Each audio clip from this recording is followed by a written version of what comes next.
Olá, meus amigos, olá, minhas amigas do Legislação Integrada. Aqui quem fala é o professor Bruno Valente. Nossa conversa de hoje é sobre o informativo de número 784 do STJ.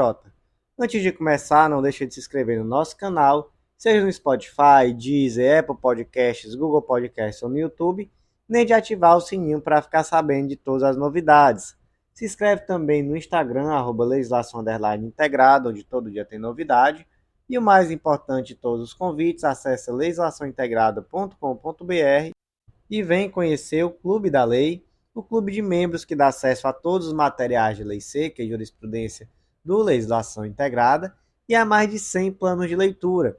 Gente, uma assinatura única para várias carreiras e tanto com planos base, que é aquele plano pré-edital, quanto com planos focados em editais específicos. Então, tudo que você precisa para um estudo completo, atualizado e organizado de lei seca e jurisprudência.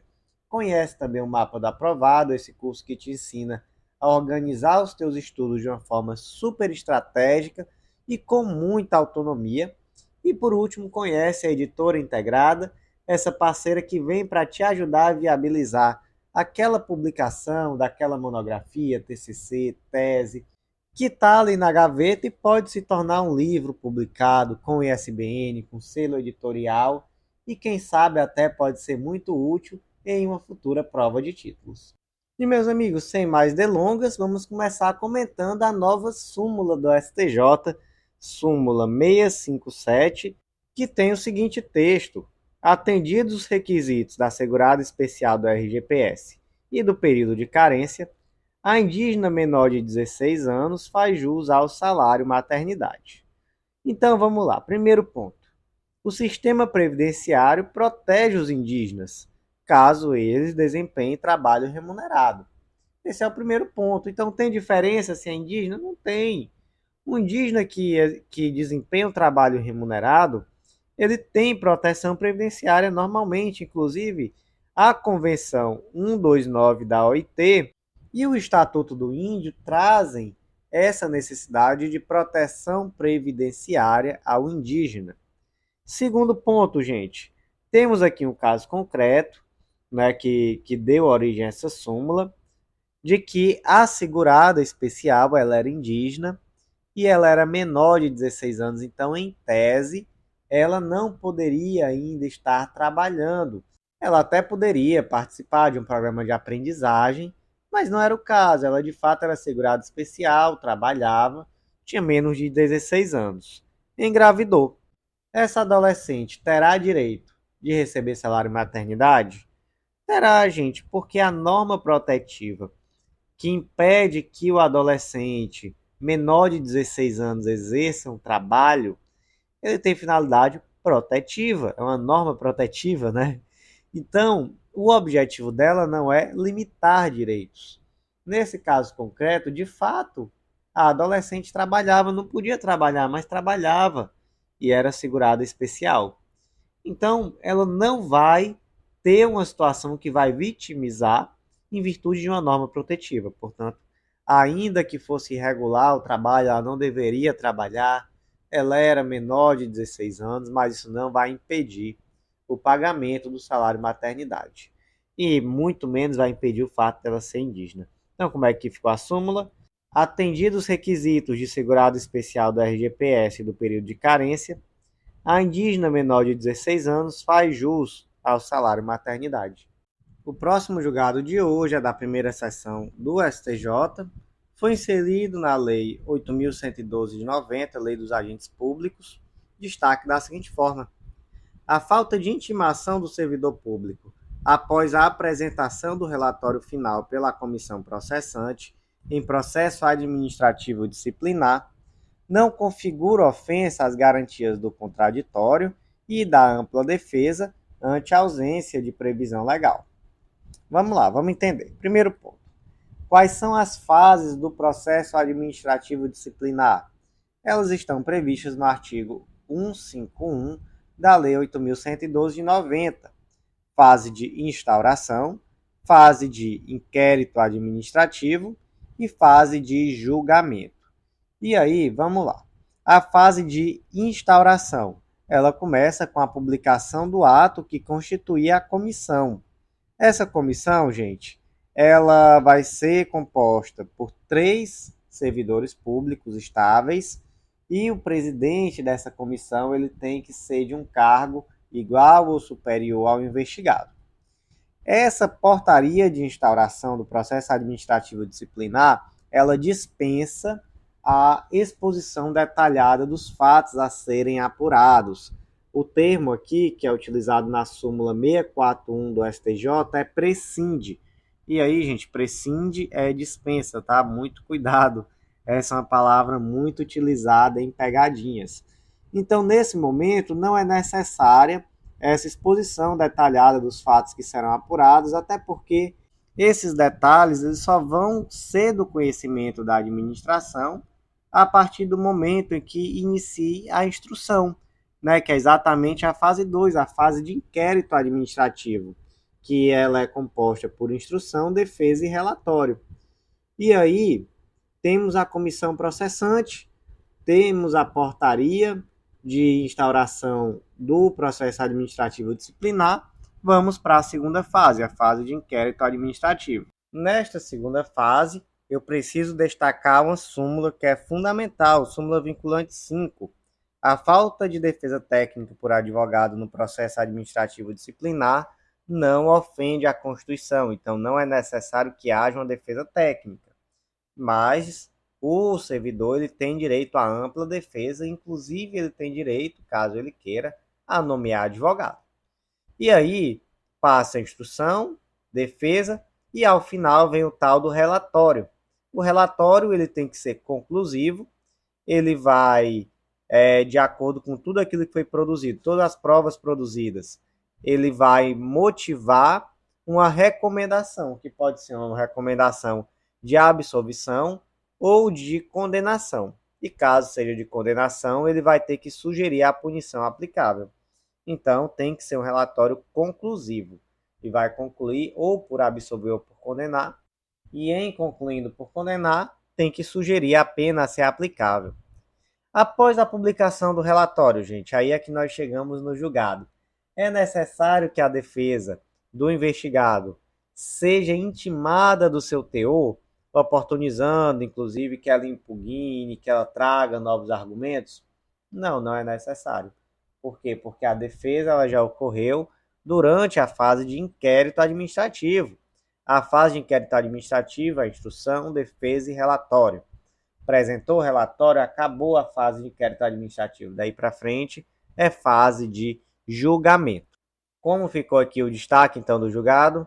A falta de intimação do servidor público após a apresentação do relatório final pela comissão processante em processo administrativo disciplinar não configura ofensa às garantias do contraditório e da ampla defesa ante a ausência de previsão legal. Próximo julgado do dia da segunda sessão do STJ foi inserido no Código de Defesa do Consumidor, destaque da seguinte forma: com o ajuizamento pelo consumidor da ação perante o Poder Judiciário, presume-se a discordância dele em submeter-se ao juízo arbitral, sendo nula a cláusula de contrato de consumo que determina a utilização compulsória da arbitragem. Amigos, artigo 51, inciso 7º do Código de Defesa do Consumidor. São nulas de pleno direito, entre outras, as cláusulas contratuais relativas ao fornecimento de produtos e serviços que determinem a utilização compulsória de arbitragem. Foi com base nesse dispositivo que a terceira turma do STJ, lá em 2019, quando julgou o RESP número 1.785.783 de Goiás, determinou que, com a promulgação da lei de arbitragem, passaram a conviver em harmonia 3 regramentos de diferentes graus de especialidade. A regra geral, que obriga a observância da arbitragem quando pactuada pelas partes. 2. A regra específica, aplicável a contratos de adesão, que restringe a eficácia da cláusula compromissória. E 3.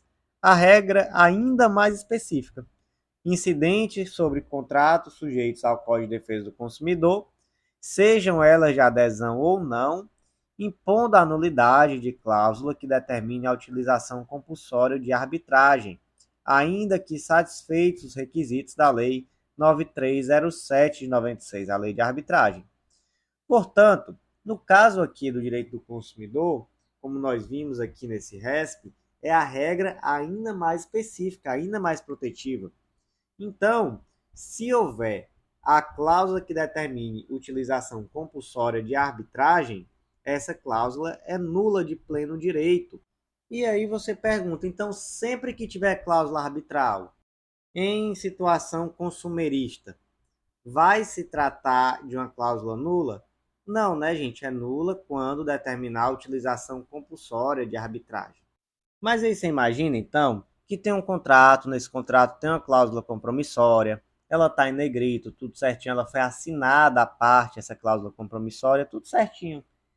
Mas o consumidor, ele propõe ação em juízo, direto. E aí? O consumidor agiu corretamente? Isso é possível? Gente, isso é possível. Porque o simples fato do consumidor propor a ação perante o judiciário já aponta de uma forma clara que ele está se recusando a se submeter ao juiz arbitral.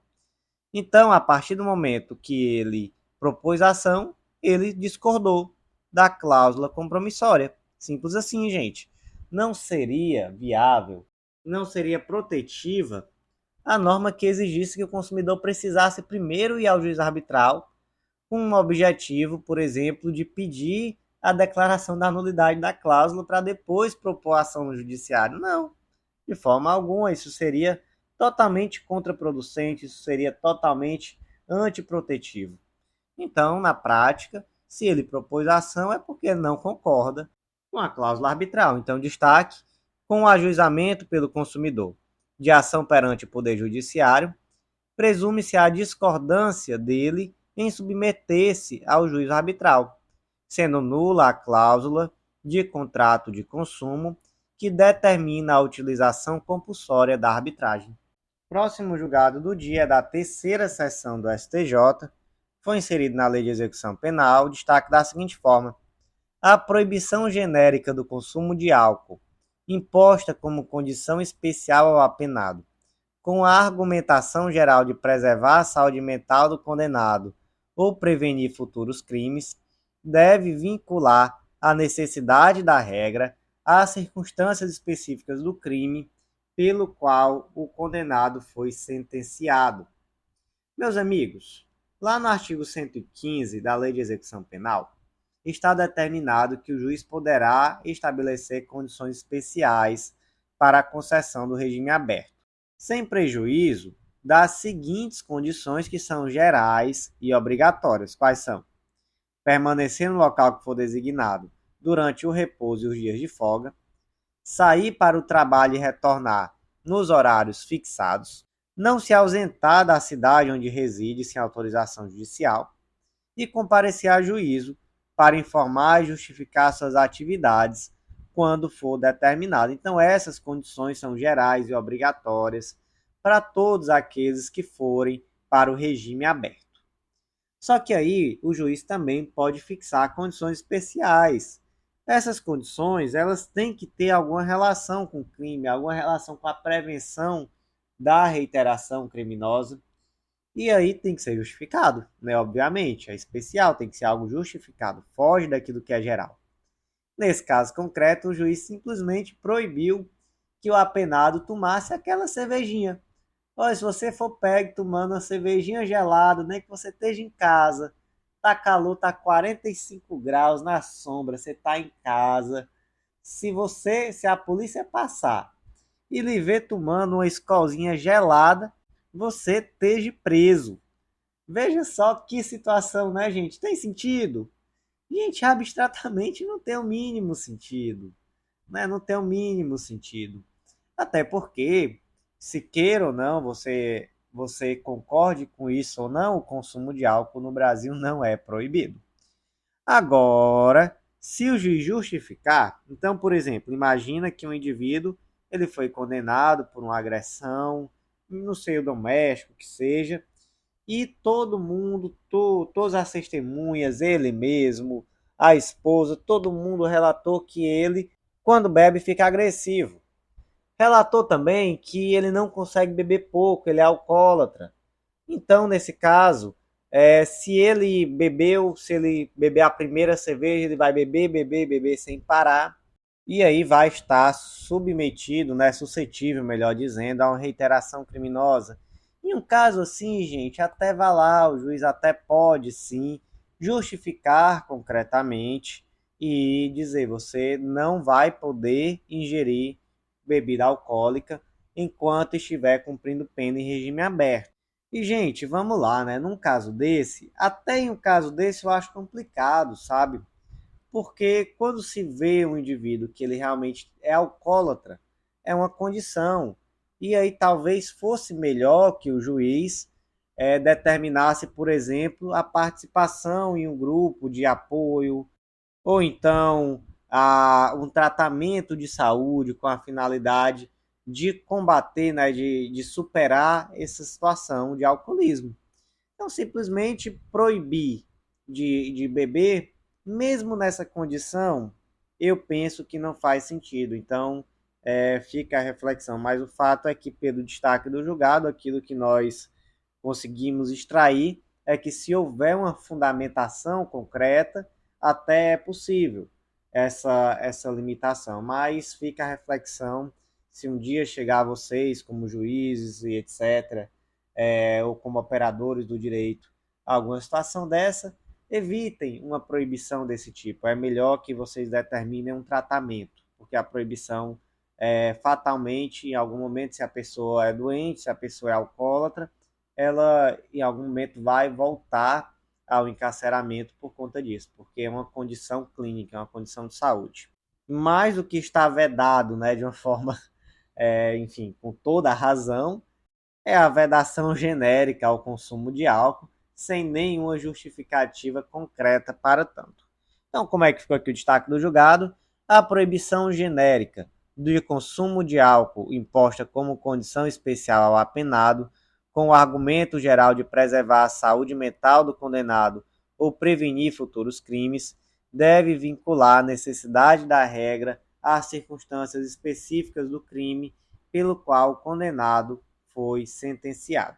O próximo julgado do dia é da primeira turma do STJ, foi inserido na Lei 8.112 de 90, destaque da seguinte forma: servidora pública que pede exoneração e fica inerte por mais de 3 anos até ingressar com ação judicial, requerendo declaração de nulidade do ato administrativo e a consequente reintegração ao cargo, não tem direito à indenização de valores retroativos à exoneração, por configurar enriquecimento sem causa.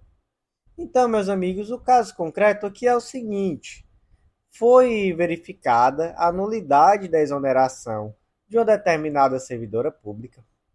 E aí, a partir desse momento, ela vai ser o quê? Ela vai ser reintegrada. A reintegração está lá no artigo 28 da Lei 8.112. Reintegração é a reinvestidura do servidor estável no cargo anteriormente ocupado ou no cargo resultante de sua transformação, quando invalidada a sua demissão por decisão administrativa ou judicial. Olha só o finalzinho aqui, ó, com ressarcimento de todas as vantagens. Então a regra é a seguinte: o indivíduo foi exonerado de forma equivocada, houve uma nulidade nessa exoneração. O que vai acontecer? Ele será reintegrado. E ao ser reintegrado, ele deverá também ser reembolsado de todos os valores que deveria ter recebido durante o período que ele esteve exonerado de forma nula. Acontece, gente, que nesse caso concreto, a servidora, por qualquer razão aqui que seja, ela demorou 3 anos para propor a ação judicial. E aí o que o STJ entendeu? Entendeu que ela teria sim direito a ser reintegrada, mas não ao período retroativo referente a esse tempo aí de 3 anos que ela permaneceu inerte. Por quê? Porque isso geraria um enriquecimento sem causa da servidora. Então, se entendeu que, em virtude dessa inércia, ela não seria beneficiada com o pagamento retroativo das vantagens referentes a esse período. Então, como é que ficou aqui o destaque? Servidora pública que pede exoneração e fica inerte por mais de 3 anos até ingressar com a ação judicial, requerendo a declaração da nulidade do ato administrativo e a consequente reintegração ao cargo, não tem direito à indenização de valores retroativos à exoneração por configurar enriquecimento sem causa. Próximo julgado do dia diz respeito ao Decreto-Lei 58 de 37 e o destaque ficou da seguinte forma: o registro do loteamento implica perda da posse e do domínio do espaço livre com transferência irreversível para o poder público. E aqui, gente, na verdade, se trata de um debate sobre a interpretação do artigo 3º do Decreto-Lei 58 de 37. O artigo 3º diz que a inscrição torna inalienáveis, por qualquer título, as vias de comunicação e os espaços livres constantes do memorial e da planta. E aí, esse dispositivo ele tem pelo menos duas interpretações possíveis. Quais são? A primeira interpretação é a de que a expressão torna inalienável não implica em uma transferência dessa área, né, dessa área tida aqui como comum, que é o quê? As vias de comunicação e os espaços livres desse loteamento, então é a rua, é aquele espaçozinho de área comum que ficou. Então a primeira interpretação é que isso de torna-se inalienável não implica uma doação desse espaço ao poder público. A segunda interpretação é a de que há uma doação verdadeira. Então, esses espaços, ou seja, aquelas ruas, né, aquelas vias de comunicação e as áreas livres, elas são doadas ao poder público. E aí, o que prevalece? Prevalece essa segunda interpretação. Então, de fato, há uma doação. Então, olha só como é que fica o destaque. O registro do loteamento implica perda da posse e do domínio do espaço livre, com transferência irreversível para o poder público. Próximo julgado do dia é da segunda turma do STJ e é um julgado que diz respeito ao Código de Processo Civil de 1973 e por isso eu vou me limitar a ler o destaque. A substituição da carta de fiança bancária por seguro-garantia em execução fiscal não necessita de acréscimo de 30% sobre o valor do débito. Próximo julgado do dia é da terceira turma do STJ e é um julgado que tem pouca relevância para concursos públicos. Ele diz respeito a uma lei muito específica, que é a Lei 6729 de 79, que dispõe sobre a concessão comercial entre produtores e distribuidores de veículos automotores de via terrestre, e por isso eu vou também me limitar a ler somente o destaque. Na hipótese de não renovação de contrato de concessão comercial de veículos, o prédio construído em terreno alheio em razão da concessão não se insere no conceito de instalações a justificar o respectivo ressarcimento pela concedente à concessionária.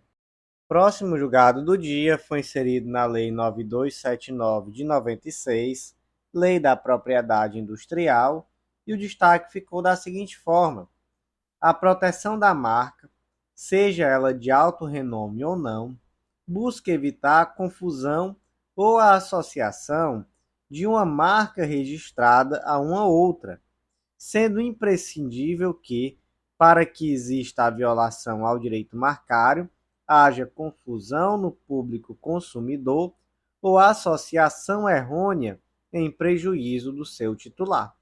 Gente, então vamos lá. Primeira coisa, a proteção ao direito de marca, ela via de regra é aplicável dentro daquele segmento de mercado em que a marca atua.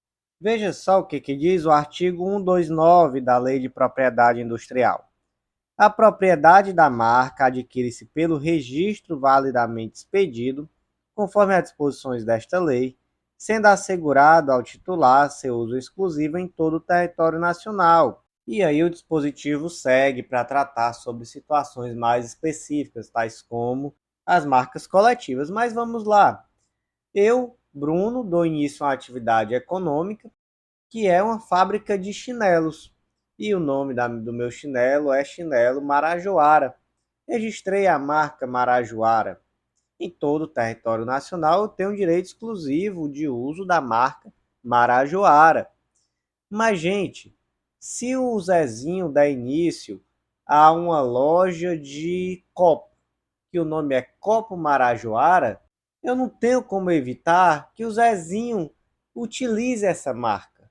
Por quê? Porque a proteção está restrita ao âmbito de atuação da minha marca, que é uma fábrica de chinelo. Situação diferente, gente, é daquela marca tida como de alto renome. Veja só o que diz o artigo 125. A marca registrada no Brasil, considerada de alto renome, será assegurada proteção especial em todos os ramos de atividade. Então é muito diferente a Coca-Cola, por exemplo. A Coca-Cola é uma marca de alto renome e que todo mundo identifica o nome Coca-Cola, todo mundo sabe o que é a Coca-Cola. Então, se eu dou início a uma fábrica de chinelo chamado Chinelo Coca-Cola, eu claramente estou tentando me utilizar da fama da fábrica de refrigerantes com o objetivo de impulsionar o meu comércio de chinelos. Então, isso já não é possível. Uma coisa sou eu que estou abrindo aqui, dando início a uma fábrica de chinelo que ainda não tem um nome consolidado, que ninguém conhece. Outra coisa é a Coca-Cola, entendeu? Então, a Coca-Cola, enquanto marca de alto renome, tem proteção em todos os ramos de atividade. E aí, o caso concreto, ele trata da tal da revista Vogue, que é uma revista americana muito famosa, que hoje é uma marca de alto renome. No início desse processo, ainda não tinha o registro no Brasil como marca de alto renome, mas no decorrer do processo passou a ter. E o problema foi que um determinado empreendimento imobiliário utilizou-se desse nome, Condomínio Vogue. E aí a revista Vogue tentou impugnar esse tipo de utilização desse nome. Foi possível? Não, não foi possível, mas professor, Vogue é uma marca de alto renome, ela tem proteção em todos os ramos de atividade. Certo, gente? Mas alguém imagina que vai haver algum nível de confusão entre a revista Vogue e um condomínio, um empreendimento imobiliário? Existe algum risco de confusão? Não existe. Não existe nenhum risco de confusão. Então, esse foi o argumento-chave pelo qual se entendeu que, mesmo se tratando de uma marca de alto renome, em uma situação como essa que há zero risco de confusão entre as empresas, não há a vedação à utilização do nome. Então, se entendeu que sim, era possível a utilização desse nome, Condomínio Vogue. Então, como é que ficou aqui o destaque? A proteção da marca, seja ela de alto renome ou não, busca evitar a confusão ou a associação de uma marca registrada a uma ou outra, sendo imprescindível que, para que exista a violação ao direito marcário, haja confusão no público consumidor ou associação errônea em prejuízo do seu titular. Próximo julgado do dia da quarta turma da STJ foi inserido no Código de Defesa do Consumidor destaque da seguinte forma: não se pode responsabilizar instituição financeira em caso de transações realizadas mediante a apresentação de cartão físico com chip e a senha pessoal do correntista, sem indícios de fraude. Meus queridos, tratamos aqui de um caso de responsabilidade do fornecedor de serviço, no caso aqui da instituição bancária, e nós sabemos que a regra aqui é a responsabilidade objetiva, independente de culpa, não é? Então, e nós sabemos também, ou vamos saber a partir de agora, que pelo artigo 14, parágrafo 3º do CDC, o fornecedor de serviço, ele só não será responsabilizado quando provar que, tendo prestado o serviço, o defeito não existe, ou a culpa é exclusiva do consumidor de terceiro. E aí, nesse caso da responsabilidade da instituição financeira, quando a compra é efetuada com o cartão de crédito utilizando o chip e a utilização da senha do consumidor, temos aqui um caso em que a instituição financeira não responde pelo dano que foi causado ao consumidor. Por quê? Porque se entende que é de responsabilidade do consumidor manter a guarda de seu cartão com chip e de sua senha.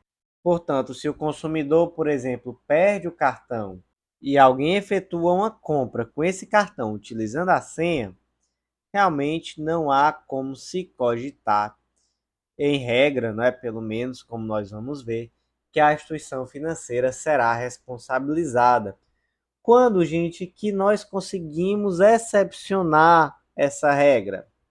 Quando as compras efetuadas com o cartão desse indivíduo, desse consumidor, são compras que estão totalmente fora do seu padrão de compra e em situações que geram uma verdadeira suspeita de fraude. Então imagina, por exemplo, que a compra foi realizada com cartão, mas foi realizada em um valor muito mais alto do que o que é normal para aquele consumidor e em uma maquineta que está registrada em nome de uma empresa que já foi utilizada várias vezes para cometer fraudes contra consumidores. Então, nesse caso, é possível sim responsabilizar a instituição financeira por se entender que dentro desse contexto era possível que a instituição financeira tivesse identificado uma possível fraude e tivesse adotado alguma medida adicional com o objetivo de verificar a validade daquela ação. Então, nesse caso, seria sim possível excepcionar essa regra, mas na regra geral e nesse caso concreto especificamente, entendeu que a compra que foi efetuada pelo fraudador ela estava totalmente dentro do perfil de consumo do consumidor e foi uma compra efetuada com cartão, com chip do cartão, né, e senha. Então, de fato, não havia responsabilidade da instituição financeira. Como ficou aqui o destaque, não se pode responsabilizar a instituição financeira em caso de transações realizadas mediante a apresentação de cartão físico com chip e senha pessoal do correntista sem indícios de fraude. Próximo julgado do dia foi inserido no Código de Processo Civil, destaque da seguinte forma: a concessão da segurança em relação à impetração do mandamus contra decisão em procedimento de produção antecipada de provas requer a apreciação da eventual teratologia de manifesta ilegalidade ou do abuso de poder no ato judicial atacado. Então, olha só como foi a situação concreta, gente. Em um procedimento de produção antecipada de provas, havia uma prova pericial, né? Havia um laudo pericial, e uma das partes entendeu que havia necessidade de esclarecimentos. Então, ela, conforme o artigo 477, parágrafo 3º, requeriu que esse perito fosse chamado em uma audiência de instrução para se manifestar acerca dos pontos que ele trouxe no laudo pericial, então, para esclarecer eventuais dúvidas. Só que, gente, nesse momento, caberia a essa parte ter apresentado os quesitos para que o perito, no momento que ele chegasse na audiência, ele já tivesse a resposta àqueles quesitos que foram formulados no momento da petição. Veja só o que diz o artigo 477, parágrafo 3º. Se ainda houver necessidade de esclarecimentos, a parte requererá ao juiz que mande intimar o perito ou assistente técnico a comparecer à audiência de instrução e julgamento, formulando desde logo as perguntas sob forma de quesitos. A questão, gente, ele não trouxe nenhum quesito, ele só fez requerer. E aí depois, tardiamente, ele apresentou 6 quesitos. E aí depois, na véspera da audiência de instrução, ele apresentou mais 36 quesitos adicionais. Gente, tempestivamente? Não, tudo isso intempestivo. Ele tinha que ter apresentado no momento que ele requereu essa audiência de instrução, com o objetivo de questionar acerca de eventuais dúvidas. E aí, quando o perito viu aqueles 36 quesitos mais 6, né, acho que 42 quesitos, ele requereu ao juiz que fosse adiada essa audiência para que ele tivesse tempo de se manifestar. O juiz então disse: não, a audiência está mantida e esses quesitos são intempestivos, todos eles, tanto os 6 primeiros quanto os 26, 36, desculpa, subsequentes. Portanto, a audiência está mantida e o perito não está obrigado a se manifestar sobre ele, já que foi tudo intempestivo. A parte, então, impetrou um mandado de segurança. Esse mandado de segurança vai ser provido, ou seja, vai ser concedida a segurança? Não vai não, né? Não vai, gente. Por quê? Porque, na verdade, ele que agiu tardiamente, ele que apresentou os quesitos de forma intempestiva.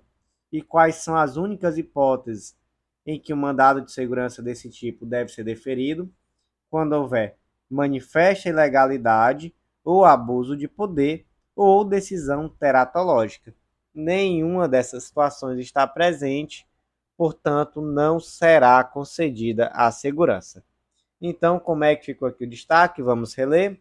A concessão da segurança em relação à impetração do mandado de segurança contra decisão em procedimento de produção antecipada de provas requer a apreciação de eventual teratologia, da manifesta ilegalidade ou do abuso de poder no ato judicial atacado.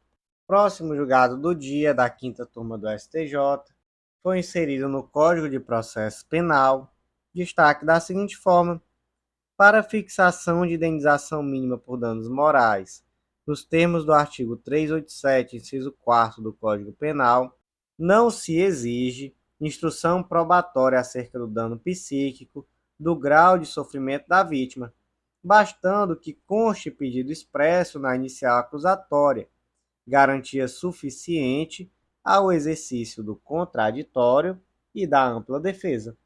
Amigos, o artigo 387, inciso 4 do Código de Processo Penal determina que o juiz, ao proferir a sentença condenatória, ele fixará valor mínimo para reparação dos danos causados pela infração, considerando os prejuízos sofridos pelo ofendido. Temos aqui algumas considerações muito importantes sobre esse dispositivo. Primeiro, não se deixe enganar por esse fixará, porque veja só, ele fixará se houver requerimento. Esse é o entendimento majoritário até então. Temos inclusive no material decisão da quinta turma da STJ nesse sentido. Segundo ponto, qual a natureza dessa norma? É norma de natureza material ou processual? Norma de natureza híbrida, material e processual. Decisão também do STJ, que saiu informativo, não, desculpa, do STF, do plenário do STF, que saiu informativo de número 772. Terceiro ponto, é possível condenação por danos morais, ou é esse valor mínimo indenizatório diz respeito somente a danos materiais? É possível por danos morais, inclusive por danos morais coletivos. Temos decisão nesse sentido também da segunda turma do STF, na ação penal 1002 do DF, saiu no informativo 981.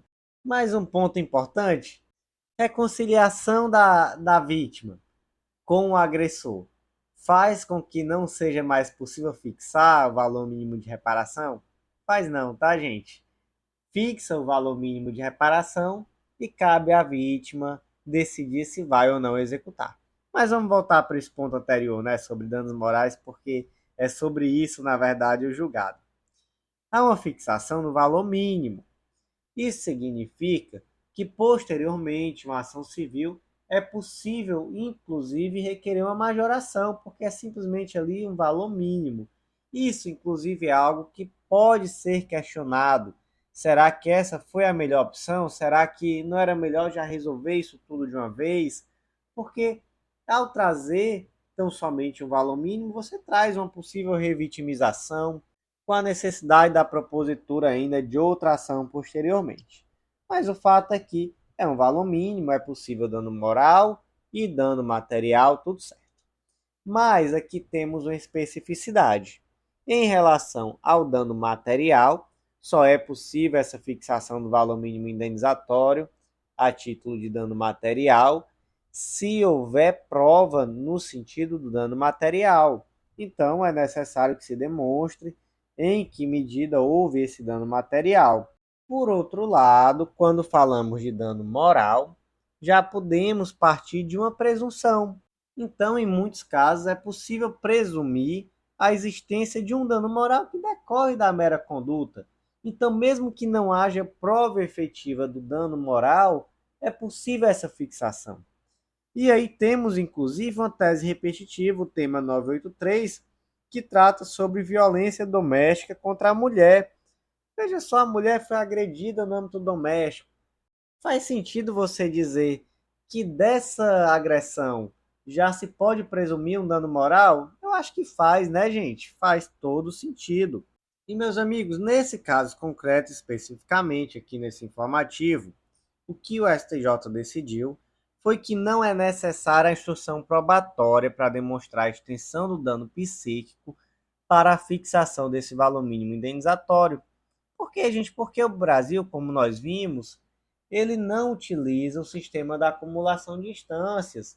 Já trouxemos uma crítica que sugere uma revitimização, porque é necessário posteriormente uma ação civil para que se apure melhor o valor desse dano, verificar se esse dano é maior do que o valor mínimo que foi fixado.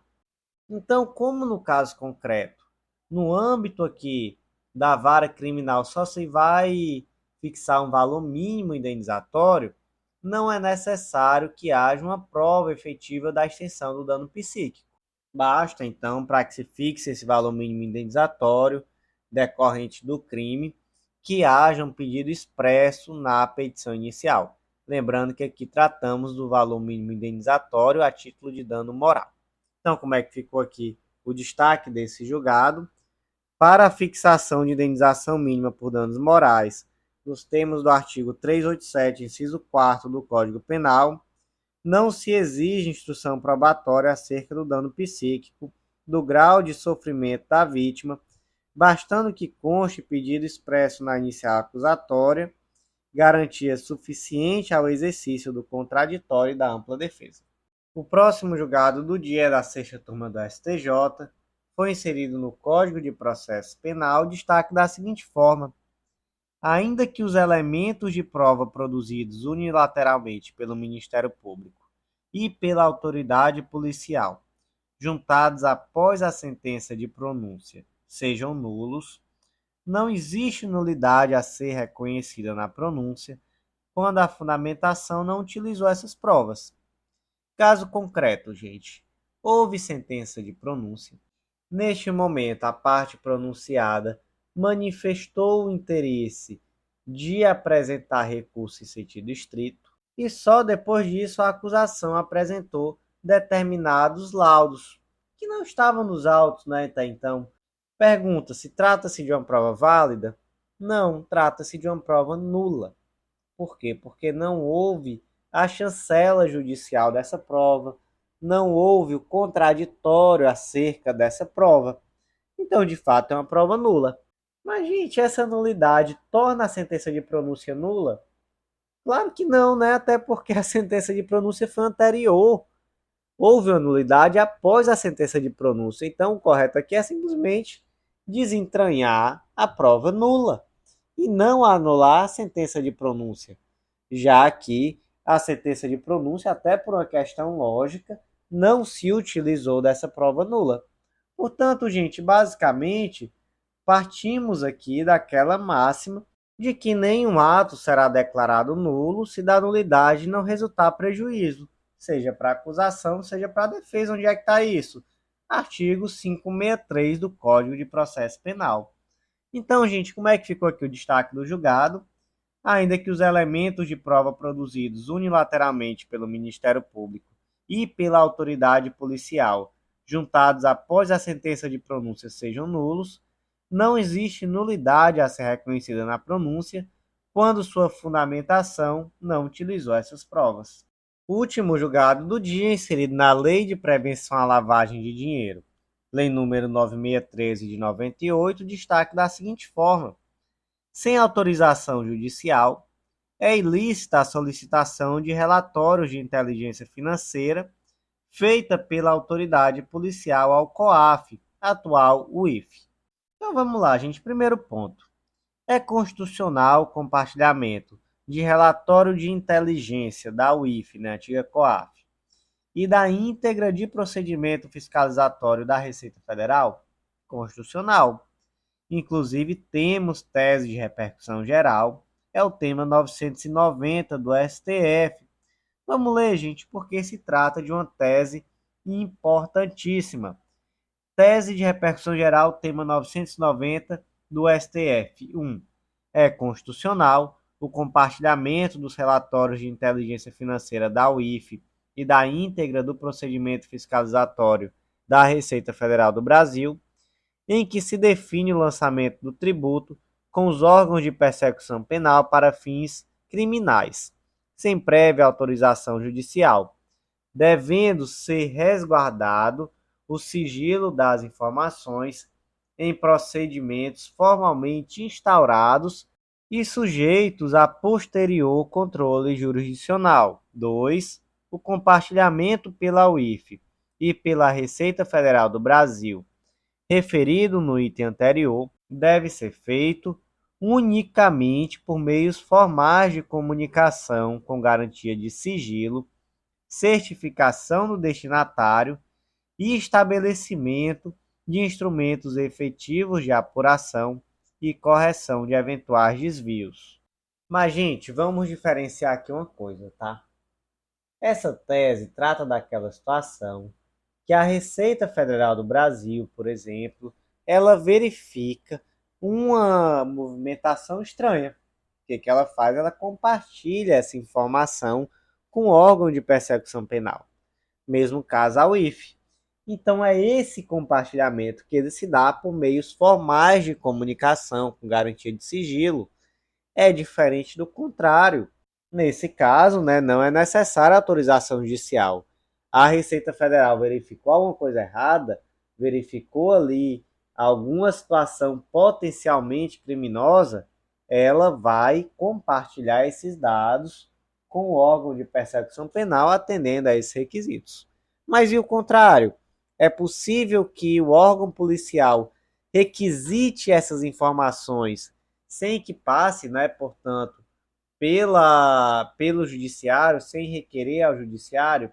Não, gente, não é possível. Isso daí não é possível. Nesse caso, é necessário sim que haja um requerimento do Poder Judiciário. Portanto, se a autoridade policial requisita essa informação da Receita Federal ou da UIF sem passar pelo Judiciário, temos aí uma ilegalidade. Como é que ficou então, gente, o destaque? Sem autorização judicial, é ilícita a solicitação de relatórios de inteligência feita pela autoridade policial ao COAF, atual UIF. Então, meus amigos, por hoje foi isso. Eu agradeço a você que ouviu até o final. Faça aquele convite, não deixe de acessar legislaçãointegrada.com.br. Lá você vai conhecer o Clube da Lei, esse clube de membros que dá acesso a todos os materiais de lei seca e jurisprudência do Legislação Integrada e a mais de 100 planos de leitura, planos por edital e por carreira, tudo que você precisa para um estudo completo, atualizado e organizado de lei seca e jurisprudência. Vem conhecer também o Mapa da Aprovada, esse curso que te ensina a organizar os teus estudos de uma forma super estratégica, pautada na tua realidade com muita autonomia, sem depender de ninguém, de coach, de mentor, você com você mesmo. E por último, aquele convite, vem conhecer a Editora Integrada, essa editora que é uma parceira e que quem sabe vai te ajudar no momento de publicar aquele TCC, aquela monografia, aquele manuscrito qualquer que seja que está ali na gaveta e que você até então não teve a oportunidade de publicar e que quem sabe pode ser muito importante até mesmo em uma futura prova de títulos. Então, meus amigos, por hoje foi isso. Eu agradeço a vocês. Até a próxima.